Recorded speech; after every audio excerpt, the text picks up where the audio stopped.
Assalamualaikum warahmatullahi wabarakatuh. Perkenalkan, nama saya Fadila Indri Cahyanti dari Overinde Kesehatan Masyarakat.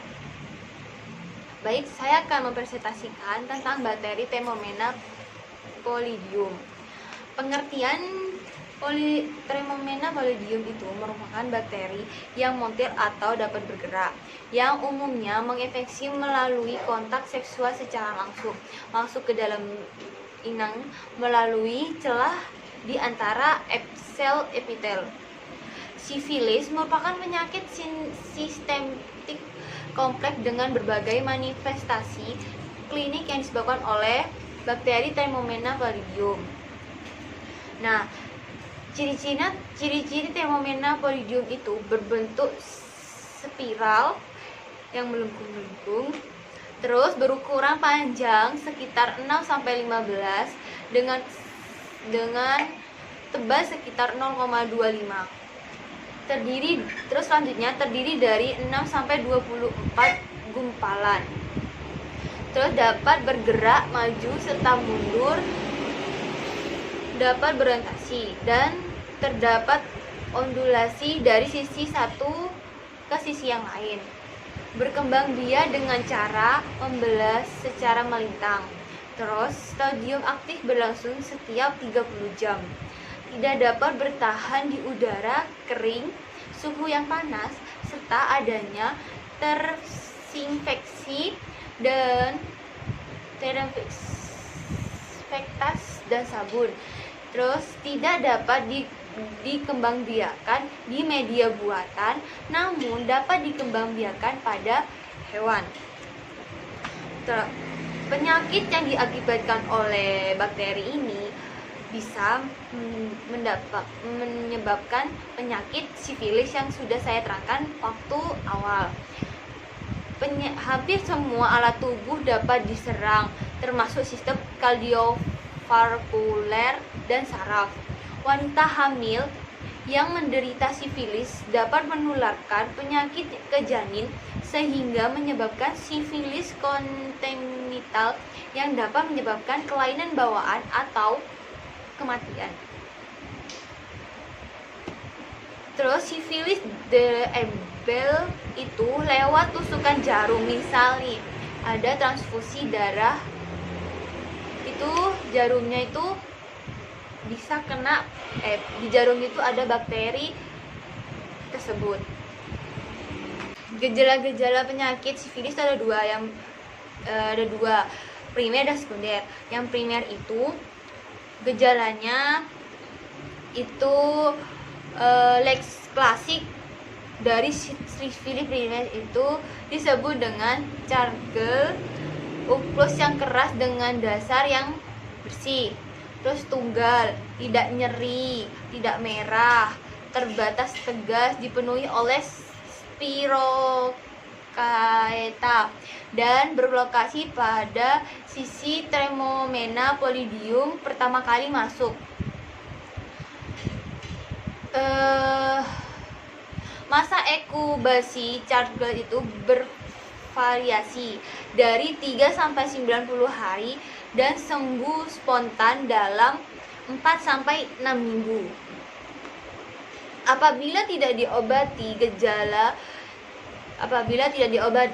gejala sifilis sekunder itu akan mulai timbul dalam 2-6 bulan setelah panjaran.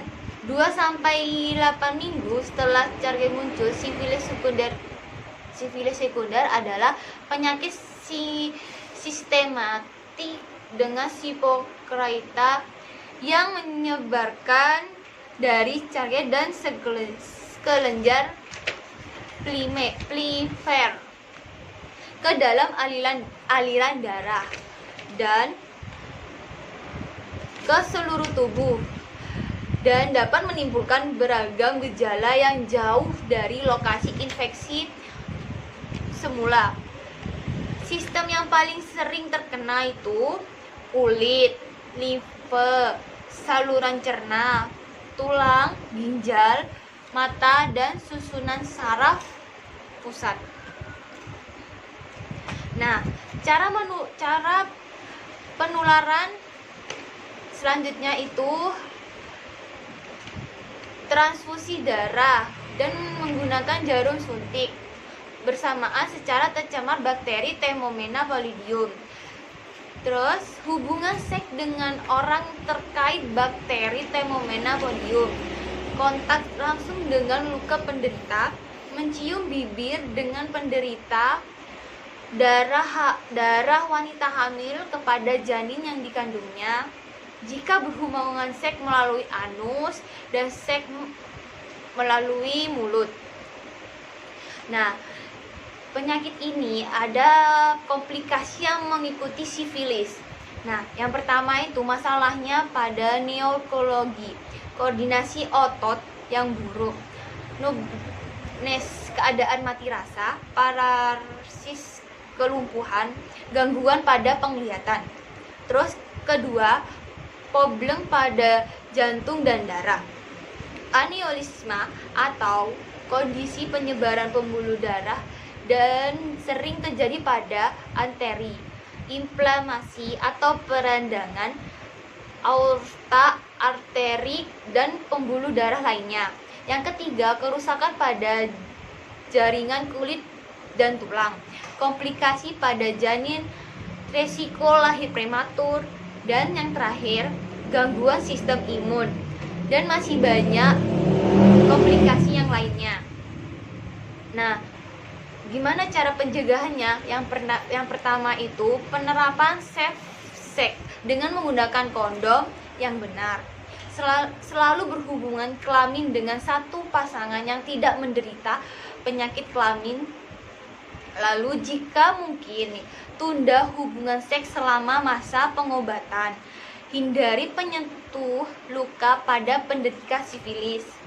Hindari pengguna handuk bersamaan. Jadi handuknya itu harus sendiri-sendiri, harus dipisah. Tidak boleh satu handuk dipakai 2 orang. Minum obat antibiotik sampai habis. Jangan berhenti minum obat hanya karena merasa sudah sembuh. Baik, sekian dari presentasi saya. Apabila ada kesalahan dari perkataan atau ucapan, mohon maaf. Saya akhiri. Assalamualaikum warahmatullahi wabarakatuh.